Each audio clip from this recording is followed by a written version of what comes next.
Hello, and welcome to today's episode of Demystify Selling with Microsoft. And so, as we're getting started, if you are joining live, I would love to have you drop in the comments where you are watching from. Looks like we might be having a problem on LinkedIn. So, if you're not catching it here, you can catch it on YouTube. But today I wanted to answer a question that I get very often. It's the second most asked question I get, which is how much time should you spend or invest in your Microsoft partnership? And the question is only second to the other question I get, which is how do I get leads from Microsoft? And so for me, those two questions are so tightly linked that it's really difficult to unhinge them. And so I've come up with an equation that I think really shows the value or how to think about how much time you should invest in your Microsoft partnership.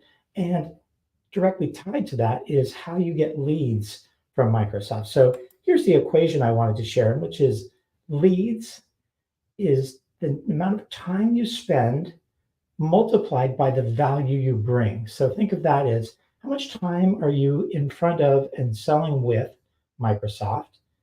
And also, how much value are you delivering to Microsoft? So those are the two areas where I believe that if you can really master this equation and understand and balance time and value, that's going to equate to leads. So what I want to talk about today and what I want to spend time on is where do you spend that time? So where should you spend your time with Microsoft? And how are you going to leverage that time to drive the most value and therefore help to uncover leads that you can work with Microsoft? So with that, I will get into the meat of today's discussion, and it's all centered around this framework, what I refer to as the Selling with Microsoft Success Framework. And the first thing we're going to talk about is messaging. So that's phase one. And how much time should you spend on messaging? So for me, this is critical in helping to the rest of this process succeed. So first and foremost, you have to understand when you're crafting a message, what's your superpower? So think about what is it the thing that you'll go toe to toe with, or you'll compete with any partner, or you'll deliver the maximum amount of value for your customer. And this is a struggle for some partners in that there's a lot of different things that they do and a lot of value they can bring to the table. But you really have to be clear on what that is. And it's not that there only has to be one, but there is always one or two that stand out in my mind as the thing that separates you.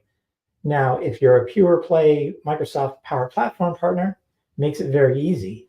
However, if you're a systems integrator that touches on a number of different things, this is where the message gets a little more tricky, and you really have to be clear on what that superpower is, how you're articulating that superpower.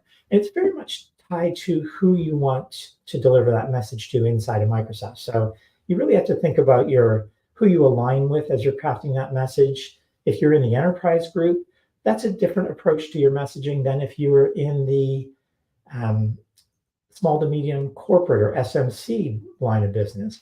So you have to think about that, and you really have to craft a message that says the who you are, the what you do, the how you do it, who you do it for, and then most importantly, the what's in it for Microsoft. So that's the first area that I recommend partners spend time in understanding and really diving deep into it, spending a lot of time and energy crafting those messages. And then on top of just the crafting, it's the internalizing of that message and the spreading of that message through your entire organization. So those are critical points that I wanted to make for today on this topic, phase one, the messaging. Now let's move on to the second phase. And this is sometimes people want to jump straight here. They want to jump into the selling phase. They want to get in front of sellers. They want to be on people's calendars. But there's an expectation that they'll get on a calendar and all of a sudden have leads. or that the Microsoft seller will say, great, here's a whole pile of leads. And that's not how this game works. It's not how it's played. And it's not, if you think back to the equation, it's missing on both, really. You haven't invested any time in that relationship, nor are you delivering value. So when it comes to selling, it's really important that you understand who you're selling with. You understand that this is a process of building a relationship. So you want to understand how that seller operates. What's the journey they're taking their customer on? What are the things they're incented by? Are they focused on Azure consumption, or are they focused on license sales? Are they focused on a particular industry, or are they looking at a broader horizontal marketplace? So there is a number of factors that you need to think about as you're building your engagement plan. As before you set foot in front of that meeting or you have that first Teams call, you really want to be clear on what your game plan is for that meeting. You want to be sure that you're touching on the right areas for that seller. Again, I alluded to the topics, whether it's industry or it's product based. It's really critical that you understand that, you be able to articulate that. At the same time, it's critical that you have a plan to add value. And this is going to be another topic on its own, and we could do a whole show on this. It's just the type of value you can bring to a seller. And the value isn't, hey, give me some leads. The value is, how do I help you be successful in your role? Are there white space accounts? Are you attacking greenfield areas? So for me, those are really critical things in that value equation. Getting back here, time multiplied by value. So the more value you can bring, the more, sorry, I have to get that fixed. The more time you spend with them, the better off you will be in terms of building a relationship, growing the relationship, and really earning the right to be introduced to that Microsoft seller's accounts, to get leads from them. But again, it is all on the premise of you adding value. So that is phase 2 in the selling. The next area, which is in phase 3 that I'd like to talk about, is all about Partner Center. And there's a lot going on here. So one, Partner Center is growing in leaps and bounds in terms of its maturity. I know that the GPS team, the Global Partner Solutions team, is really investing heavily in Partner Center, heavily in the Microsoft AI Cloud Partner Program. And recently we've seen new offers come out for partners, new benefit offers come out for partners. We're seeing new solution designations being brought to the table. So the Partner Center and the overarching Microsoft AI Cloud Partner Program is growing by leaps and bounds. So it's critical that you understand how to leverage Partner Center through both your solution designation, which in the Partner Center is called membership, but also through referrals, through incentives, making sure that your Partner Center account is set up correctly, that you're leveraging programs like CPOR and PAL, Claiming Partner of Record and Partner Admin Link, to be recognized for the work that you're doing. So it's very critical that we understand that we really leverage all of the components of Partner Center. And so before we leave Partner Center, the next area that I would love to talk about, and that I think you should spend some time investing in, again, going back to the equation of time, here, this is an area where it is going to take time. Partner Center is a lot of time to operationalize it, to get it running the way you want it running, to build process around it. But in that same vein, in Partner Center, Marketplace. If you are not leveraging Marketplace today, you absolutely need to leverage Marketplace. You need to consider what type of offers you can put in Marketplace. Are those offers transactable? Are they consulting offers? Are they ISV offers? It's really important that we understand how to leverage Marketplace. And one of the things that I've seen in the past is people will just throw offers up there without really spending a lot of time understanding how that offer is being consumed, how it's being received. So I would encourage you to look at the best practices for listing offers.